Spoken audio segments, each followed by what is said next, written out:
ইতিহাসে এটা পরিষ্কার যে তরবারি হাতে নিয়ে মুসলিমদের ইসলাম ধর্মকে ছড়ানো আর বিভিন্ন দেশ জয় করার আজগুবি গল্পটা একটা অসাধারণ মিথ্যে ছাড়া আর কিছুই নয়, যেটা বারবার করে বলা হয়ে থাকে। ডিলেসি ওলেরি খুবই বিখ্যাত ঐতিহাসিক, তিনি বলেছেন ইতিহাসে এটা পরিষ্কার যে চরমপন্থী মুসলিমদের তরবারি হাতে নিয়ে ইসলাম ছড়ানো আর বিভিন্ন দেশ জয় করার গল্প একটা অসাধারণ মিথ্যে, যেটা বারবার বলা হয়ে থাকে। ইতিহাস আমাদের বলে যে আমরা মুসলিমরা 800 বছর স্পেনে রাজত্ব করেছি, আমরা আমাদের কাজ করিনি, আমরা মানুষকে দাওয়া দেয়নি। পরবর্তীতে ক্রুসেডাররা আসলো, স্পেন দখল করলো, তখন একজন মুসলিম প্রকাশ শাহজাহান দিতে পারতো না। মুসলিমরা আমরা আরব দেশগুলো শাসন করেছি গত 1400 বছর ধরে। কিছুদিন ব্রিটিশরা করেছিল, কিছুদিন ফ্রেঞ্চরা শাসন করেছিল, তবে মুসলিমরা এই সময়টা বাদ দিয়ে আরব দেশগুলো শাসন করেছে গত 1400 বছর ধরে। তবু এখনো পরিসংখ্যান আমাদের বলে আরব দেশে প্রায় 1.5 কোটি মানুষ আছে যারা কপ্টিক খ্রিস্টান।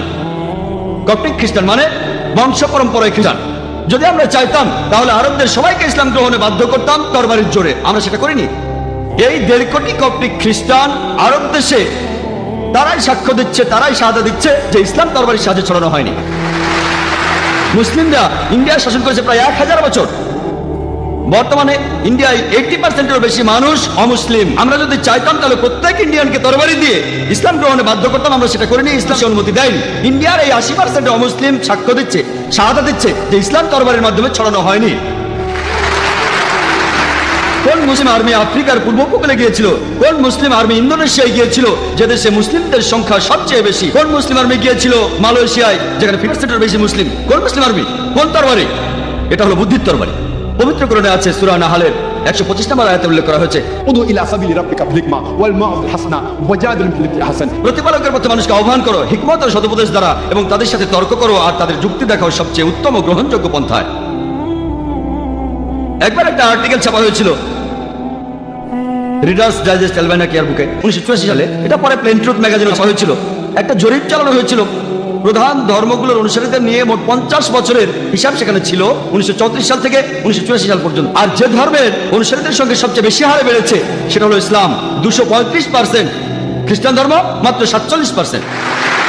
এবার আমি প্রশ্ন করি, এই 50 বছরের মধ্যে এমন কোন যুদ্ধ হয়েছিল 1934 সাল থেকে 1984 সালের মধ্যে যে কারণে লক্ষ লক্ষ মানুষ ইসলাম গ্রহণ করছে? কোন যুদ্ধ? কোন যুদ্ধ?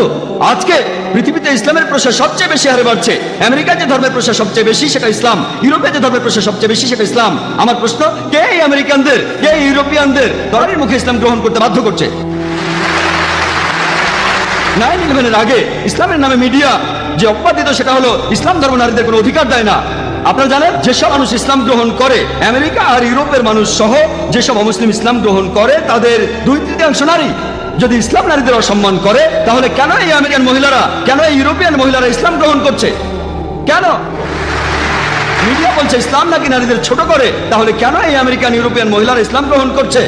কারণ ইসলাম মানুষের বিভিন্ন সমস্যার সমাধান দিতে পারে, বিশেষ করে নারীদের জন্য। তারা ইসলামের নিরাপত্তা খুঁজে পায়। ইয়োহান রেড্ডির নাম শুনেছেন?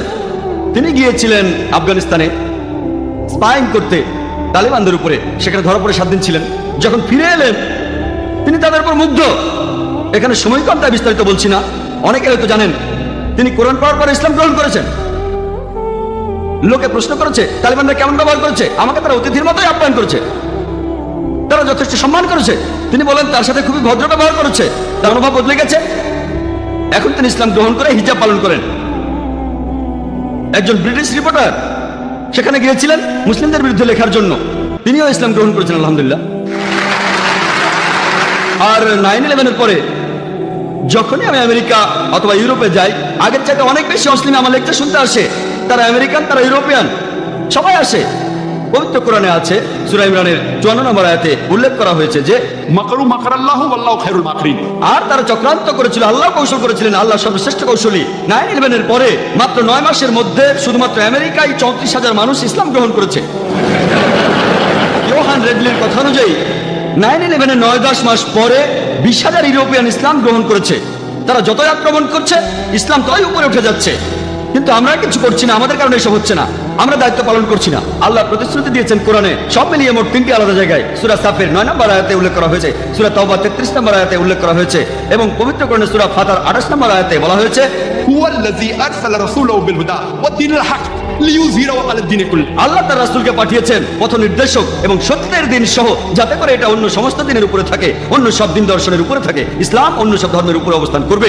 এই শান্তি ধর্মটা, এই সত্যের ধর্মটা অন্য সব জীবন দর্শনের উপরে থাকবে। আর সাক্ষী হিসেবে আল্লাহ যথেষ্ট। এটা হয়তো অমুসলিমরা অপছন্দ করবে, এটা হয়তো মুসলিমরা অপছন্দ করবে, ইসলাম অন্য সব ধর্মের উপরে অবস্থান করবে। ইসলাম প্রচারের জন্য আমাদের কোনো দরকার নেই আল্লাহর, আমাদেরকে আল্লাহর কোনো প্রয়োজন নেই। আল্লাহ নিজেই তার দিনকে সমুন্নত রাখবেন। তিনি আমাদের একটা সুযোগ দিয়েছেন আমাদের দায়িত্ব পালন করার আর তার কাছে পুরস্কার পাওয়ার। তিনি আমাদেরকে দাওয়া দেওয়ার একটা সুযোগ দিয়েছেন। এই সত্যের ধর্ম টিকে থাকবে, এই দ্বীনুল হক, এই সত্যের ধর্ম, এই শান্তির ধর্ম অবশ্যই টিকে থাকবে। একটা বেশ সুন্দর কথা বলেছিলেন অ্যাডাম পিয়ারসন। তিনি বলেছেন, যারা ভয় পায় যে একদিন পারমাণবিক বোমা হয়তোবা আরবদের হাতে চলে যাবে, তারা এটা বুঝতে পারে না যে ইসলামের আসল বোমাটা অনেক আগে পৃথিবীতে পড়ে গেছে। বোমাটা পড়েছে যেদিন নবী মুহাম্মদ সাল্লাল্লাহু আলাইহি ওয়াসাল্লাম জন্ম নিয়েছিলেন।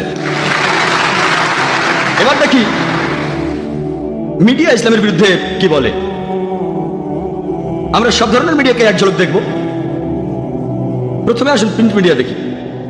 টাইম ম্যাগাজিনে একটা আর্টিকেল ছাপা হয়েছিল 1979 সালের 16 এপ্রিলের কথা।